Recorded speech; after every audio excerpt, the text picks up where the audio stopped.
신율의 뉴스 정면 승부 4부 시작하겠습니다. 오늘 4부 정면 인터뷰에서 만나볼 분은 오래간만에 뵙는 분이죠. 신평 변호사입니다. 지금 전화 연결도 있습니다. 신 변호사님 안녕하세요. 안녕하세요. 오래간만입니다. 예, 진짜 오랜만입니다. 어떻게 지내셨어요? 예, 저는 오랜 기간 그 시골에서 농사를 지으면서 또 시인으로 부끄러지만 시인으로 살아봤죠. 예, 예. 그 한마디로 말하면 저는 그 자유인입니다. 예, 지금 저는 그 세상에서 제일 편한 삶을 살고 있습니다. 아침 일찍 일어나서 땀 흘리면서 노동을 하고, 예, 또 책을 읽고 또 글을 쓰고 이런 아주 편한 삶을 살고 있습니다. 저도 이 몸을 좀 움직여야 되는데 몸 움직이는 게 지하철 계단 오르락내리락 하는 것밖에 없으니 그것도 상당히 운동이 됩니다. 예, 안 하는 것보다야 낫겠죠. 예. 근데 예. 일단 제가 얼마 전에 기사를 보니까 신평 변호사님께서 예. 야, 역시 이재명이다. 이렇게 평가를 내리시기도 하셨는데 예. 지금 이제 오늘 저 전화 많이 받았거든요. 기자분들이 취임 한 달 평가를 해달라. 어떻게 평가하십니까, 신 변호사님은? 저는 상당히 긍정적으로 평가를 하는데요. 예. 제가 이재명 대통령과 과거에 좀 각별한 사이에 있었다는 것은 아시는 분은 아시겠고. 일전에 저희 방송에서도 말씀하셨어요. 예. 이번에 제가 그런 말씀을 드리게 된 것은 이 대통령께서 로스쿨 문제를 짚었죠. 예. 로스쿨 나오지 않고도 이 법조 자격을 획득할 수 있는 그런 기회가 있는 것이 바람직하지 않겠냐 그런 말씀을 하시는데 이것이 단순한 그런 언급이 아닙니다. 이것은 대단히 큰 의미를 갖고 있습니다. 지금 로스쿨을 중심으로 해서 우리 한국 사회 제1의 기득권 집단이 형성되어 있는데 이것으로 인해서 사회적 이재명 대통령께서 말씀하시다시피 사회적 공정의 실현이 저해되고 그런 외에도 지금 한국 법학 전체가 붕괴 위기에 처해 있습니다. 법대 교수셨으니까 로스쿨 교수셨으니까 잘 아시겠죠. 예, 제가 너무나 잘 알죠. 또 그게 점점 더 지금 이 폐단이 깊어지고 있습니다. 이런 문제에 관해서 용감하게 이재명 대통령께서 이것을 시정할 그런 기회를 찾아야 될 것이 아니냐 이런 말씀을 하신 것은 원래의 이재명 대통령의 모습, 제가 파악하는 이 대통령은 좌도 아니고 우도 아니고 반기득권을 향한 실용주의 개혁 노선의 정치인입니다. 이런 본바탕의 모습을 지금 여실히 드러내신 그런 발언이고 또 이것이 하나의 기폭제 역할을 할 것이 아닌가 저는 그런 기대를 하고 있습니다. 신 변호사님이 예전에 실용주의라는 얘기를 제일 처음에 쓰신 것 같아요. 제가 볼 때는. 그렇죠. 예. 그래서 제가 지난 총선에서 민주당 야당이 대승하고 국민의힘이 여당으로서 참패하고 난 다음에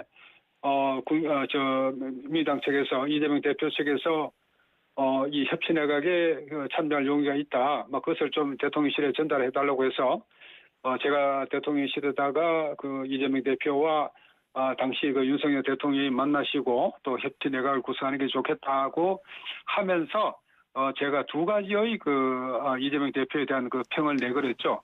첫째는 이재명 대표는 이 좌도 아니고 우도 아니고 실용주의 노선을 걷는 사람이다. 그러니까 협치 내각을 해도 괜찮을 것이다. 그리고 이재명 대표는 인간적 신의를 존중한다. 또 어려운 승정 과정을 거쳤기 때문에 인정을 베풀 줄 아는 사람이다.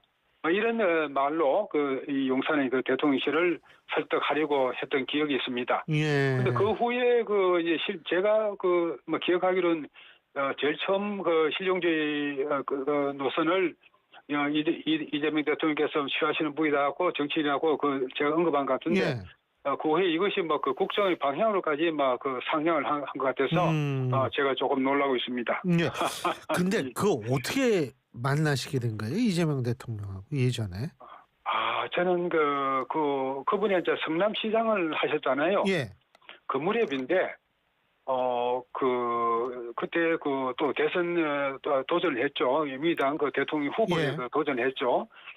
그때는 잘 안 됐습니다만은 그때 그 이재명 시장을 향해서 강한 우리 사회 일각에서 강한 그 지지의 열풍이 불었습니다. 예. 저는 그때 그 이재명 대표를 보고서 야, 저 사람이 저분이 그 우리 한국 사회를 위해서 큰 일을 하실 수 있지 않을까 그런 기대를 많이 걸었죠. 뭐 그 후에 또 실망스러운 점도 없지는 않았습니다만은 제가 그 당시에 그것이 실패하고 나서 성남 문재인 정부가 출범하고 나서 성남 시장실에 한번 들렀습니다. 예. 그래서 제가 그 이재명 시장한테 그런 말씀을 드렸죠. 이 시장님, 이 정권이 바뀌긴 했는데 우리 사회가 달라진 건 하나도 없습니다. 제가 그런 말을 하니까 이 시장께서 대뜸 하시는 말씀이 좌도 우도 다 똑같은 겁니다. 그 사람들은 기득권자들입니다. 그 사람들은 그때마다 이 좌고 누고 번갈아 가면서 이익을 나눠 먹는 것이지, 이 우리 전체 사회를 위해서 그들이 하는 역할이 별로 없습니다. 이런 식으로 말씀을 하시는 걸 보고, 저는 이 시장의 투철한 반기득권주의, 그것에 상당히 감명을 받았던 것이죠. 예, 반기득권 실용주의 이렇게 표현하셨는데 알겠습니다. 오늘 말이에요. 예. 어제 그러니까 심우정 검찰총장은 어제 사의를 밝혔다고 얘기를 하고, 오늘 보니까 이진동 대검 차장 이런 분들이 전부 그만두고 새로운 대검 차장이 임명되고 이렇게 됐는데 어떻게 보십니까, 이 부분은? 예, 새 정부가 들어섰으니까 검찰총장이나 차장은 사표를 내고 물러나는 것이 맞죠. 더욱이 지금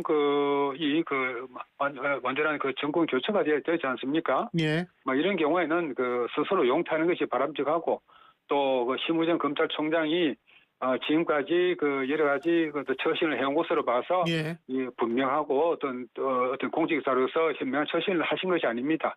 그래서 당연히 퇴진하는 것이 바람직하다고 저는 생각합니다. 현명한 처신을 하지 않은 것이다라고 말씀하셨는데 어떤 부분을 그렇게 생각하십니까?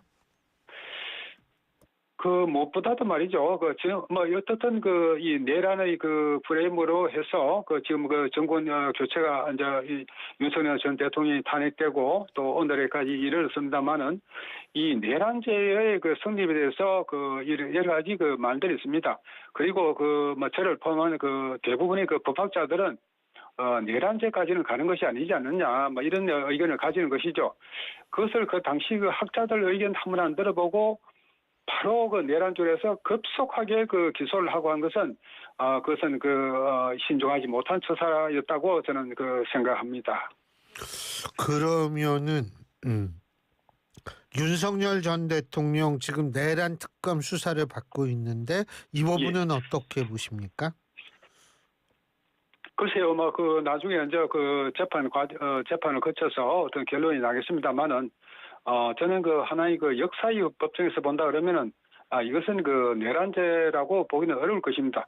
또 저뿐만 왜요? 아니라 대부분의 이 법학자들은 이 내란죄는 되지 않는다고 보고 있습니다. 왜? 그 이유에 관해서 무엇보다도 내란죄의 구성 요건에 해당되지 않는다는 것이죠. 저는 이제 그런 의견을 갖는데, 또 다른 분은 또 다른 이유로 또 내란죄 성립이 안 된다고 보고 있고, 또 동아일보의 송태인 논설위원 같은 분은 불능 내란이다, 이런 말씀을 하시는데, 아마 그런 표현의 어떤 범주를 우리가 이렇게 그어본다 그러면은 내란죄는 사실 좀 무리가 있는 법조문의 적용이라고 봅니다.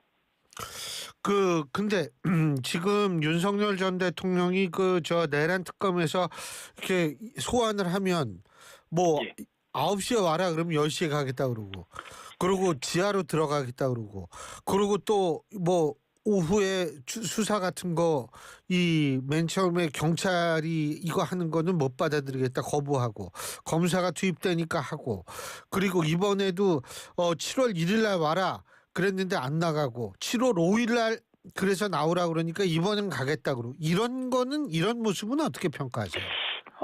그게 신 교수님 말씀하신 것처럼 그런 시각에서 볼 수도 있는데, 또 그 다른 측면에서 보면은 그 원래 그 이 수사기관의 그 조사기일은 쌍방 협의하에 그 진행하도록 되어 있거든요. 그 일방적으로 그 조사기를 정해가지고 통보를 하고 또 시간까지 정해가지고 응하지 않으면 어떻게 하겠다. 상당 그 어떤 과도한 급박이 아닌가. 그리고 요번에는 바로 체포영장 치겠다. 이런 식으로 그 협박을 하고 또 언론에 공표를 하고 이렇게 그 하는 이 그 자세가 말이죠. 그 과거에 어느 그 수사기관에서든지 그 국가 원수를 그 지낸 사람분에 대해서 수사를 할 때는 어느 정도 예의를 그 갖춰서 했습니다. 요번에 그 문재인 전 대통령이 그 기소가 됐습니다만은 문재인 전 대통령에 대해서 그렇게 그 이런 그 모욕을 주면서 그 수사를 그 진행하고 했습니까? 수사 단 한 번도 진행 안 하고 바로 그 기소를 해가지고 재판에 가서 불구속 그 재판을 받도록 하지 않았습니까? 그래서 그 이런 것들을 보면 지금 소위 그 내란 특검을 참여하신 분들이 제가 볼 때는 그 이런 그 어떤 일련의 그 행동하는 그 양식들이 이 인간에 대한 그 최소한의 예의가 없는 사람들 같아요. 저는 그렇게까지 보고 있습니다. 근데 문재인 전 대통령에 대한 그 사안과 윤석열 전 대통령의 사안의 성격이 좀 많이 다르지 그렇게 않습니까? 볼 수도 있죠. 예. 그러나 또 다른 한편을 보면은 또 이 내란죄가 될 수가 없다는 대부분의 그 법학자들 의견도 참조를 해 주십시오. 그런데 예. 그 일각에서는 이러더라고요. 사실은 이명박 전 대통령에 대해서 수사를 했을 당시에 서울중앙지검장이었고 윤석열 전 대통령이요. 예. 그다음에 박근혜 전 대통령 수사 당시에는 특검의 수사팀장을 하고 있었는데 예. 두 경우 모두 두 전직 대통령을 검찰 포토라인에 세웠다. 근데 본인은 왜 지하로 가려고 하느냐 이런 얘기를 하는 경우도 있더라고요. 예. 그때는 그 구속 그 상태였지 않습니까? 아닙니다. 이명박 전 대통령도 포토라인에서 자기가 역사의 마지막이 되었으면 좋겠다라고 얘기를 했고요. 박근혜 전 대통령도 포토라인에 서서 정말 국민 여러분께 송구하다라는 얘기를 했거든요. 그땐 구속 상태가 아니었습니다. 그러나 제가 듣기로는 예. 수사 과정에서는 윤석열 당시 그 검사 그 팀에서 수사를 하면서 예. 적절한 그 예의를 갖추면서 했다고 저는 알고 있습니다. 알겠습니다. 그 검찰 개혁 좀 여쭤볼게요. 지금 검찰 개혁 지금 정성호 의원이 법무부 장관에 이렇게 임명이 됐는데 검찰 개혁 어떻게 일단 예상하십니까? 지금 그 검찰 개혁의 그 문제를 이 중심으로 해서 저는 이재명 정부 내에서 예. 강경파, 원군파의 대립이 있는 것이 아니냐 저는 그렇게 판단을 하고 있습니다. 가령 강경 입장을 취하는 측에서는 예. 아예 검찰의 폐지를 부르시고 있죠. 또 어떤 분은 추석 전까지 검찰 폐지의 확실한 성과를 내겠다. 예. 이렇게 모습을 받기도 했는데. 그러나 요번에 법무장관으로 이 내정 대신 이 정성호 의원 예. 또 나아가서 어떤 민정수석으로 된 봉욱 변호사 예. 이런 분들은 상당히 온건하고 합리적인 분이죠. 아시죠? 봉 변호사 같은 분은 아시죠? 예, 여러 가지 저도 말 듣고 있는데 예. 두 분은 원만하고 또 예. 훌륭한 인품을 갖춘 분으로 듣고 있습니다. 예. 그래서 이런 분들이 이제 온건파를 이끌어 나가실 것 같은데, 예. 그래서 이런 강경파와 온건파의 대립에서 예. 이재명 대통령은 인사의 문제에 관한 온건파를 중요한 식으로 분명한 태도를 보여주신 것이죠. 제가 아는 이재명 대통령의 어떤 이 모습과 관련해서 이 대통령의 심정을 해야 된다 그러면 이 대통령은 5년의 자신에게 맡겨진 임기를 훌륭하게 수행하면은 역사에 남는 대통령으로 되시는 겁니다. 예. 그것만 하면 되는 것이지. 더 나아가서 어떤 민주당의 장기 집권 그런 데 관해서는 크게 어떤 흥미가 대통령으로서 흥미를 가져서도 안 되고 또 그런 이 대통령이 그런 정도의 그 인물은 정치인은 아니라고 봅니다. 그 이 검찰 개혁과 그 지금 말씀하신 게 연관이 있다고 생각하시는 거예요? 그렇죠. 지금 제가 이재명 정부 출범 전에 그런 예측을 했죠. 우선 권력기관의 재편을 통해서 중국식의 공안 통치 작업을 할 것이다. 그거하고 병행해서 언론 개혁이라는 미명하에 상당한 언론 자유 위축을 가져오는 정책을 바로 시행할 것이다. 이 양자를 토대로 해서 장기 집권 구축에 나설 것이다. 저는 그렇게 예측을 했습니다. 그러나 지금 이 대통령께서는 그것과는 분명히 좀 상반되는 그런 노선을 택하신 것이 아닌가 저는 좀 희망 섞인 관측을 합니다. 심우정 검찰총장이 이제 그만두면서 검찰 개혁을 두고서 결론 다 정해놓고 추진하면 이게 부작용이 있을 것이다 이런 얘기했는데 동의하십니까? 심 총장은 결국 검찰 개혁에 관해서 강경파를 겨냥한 그런 발언을 했겠죠. 그러나 심 총장이 우려하고는 조금 다르게 저는 이 검찰 개혁의 문제에 관해서도 이 대통령의 의중을 떠받드는 이 온건파가 결국 주도권을 잡게 되리라고 생각을 합니다. 만일 민주당 일각에서 9월까지는 어떻게 해서든 이 결론을 내겠다라는 그렇게 되면 그래서 예. 기소와 수사권이 완전히 분리가 된다면 그때는 어떤 현상이 벌어질 거라고 예상을 하십니까? 그렇게 되면은 지금 많은 사람들이 우려를 하고 있습니다만은 학자건 법전이건 우려를 하고 있습니다만은 중국식의 공안 통치가 되는 거죠. 그 공안 통치에 의해서 가장 희생당하는 사람 누군지 아십니까? 그것은 국민의힘의 그런 쪽에 국회의나 그런 정치에 있는 그런 사람들이 아닙니다. 우리 사회의 힘없고 빽 없는 사회적 약자들입니다. 이 사람들이 가장 많이 희생될 겁니다. 지금 그렇게 다 예측되고 있습니다. 그리고 김건희 특검이 이제 내일인가요? 오늘인가 출범을 할 겁니다. 내일이군요. 내일 출범을 할 텐데 김건희 특검이 실제로 지금 기존 정치권에 상당한 영향을 미칠 것이다라고 예상하는 분들도 있습니다. 어떻게 평가하십니까? 글쎄요. 과연 김건희 여사가 그런 정도로 어떤 공천이나 그런 정치 과정에 개입을 했을 것인가? 그것은 좀 더 두고 봐야 되죠. 그런데 참고로 제가 한 가지 말씀을 드리자면은 예. 작년 총선 패배 후에 이재명 당시 민주당 대표 측에서 저한테 협치내각 구성 용의가 있다 그러면서 이 용산 대통령실에 이 뜻을 전달해달라고 요청을 할 당시에 바로 그 시점에 말이죠. 예. 이 김건희 특검 법안에 대해서 그때는 통과되지 않은 상태였습니다. 예. 상당히 유감을 표시하면서 이 김건희 특검 법안을 자기들이 마련될 동안에 이 국민의힘이나 대통령실 어느 누구라도 한번 거기에 대해서 이의를 제기를 했으면은 절대 이런 법안을 만들지 않았을 것이다.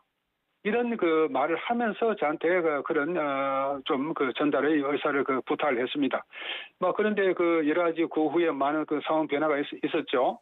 그래서 이런 결국 이 정치권의 극단적인 대립이 결국 상징적인 것이 김건희 특검 법으로 나타난 거 아닙니까? 그래서 저 개인적으로 봐서는 이런 것은 여러 가지 좀 유감스럽게 바라보는 측면이 있습니다. 그럼 특검이 이제 작동을 하면 우리가 좀 더 구체적으로 어떤 사안이 드러나는지 한번 지켜봐야겠죠. 예, 오늘 말씀 여기까지 듣겠습니다. 변호사님 고맙습니다. 네, 수고하셨습니다. 예, 감사합니다. 지금까지 신평 변호사였습니다. 고철거래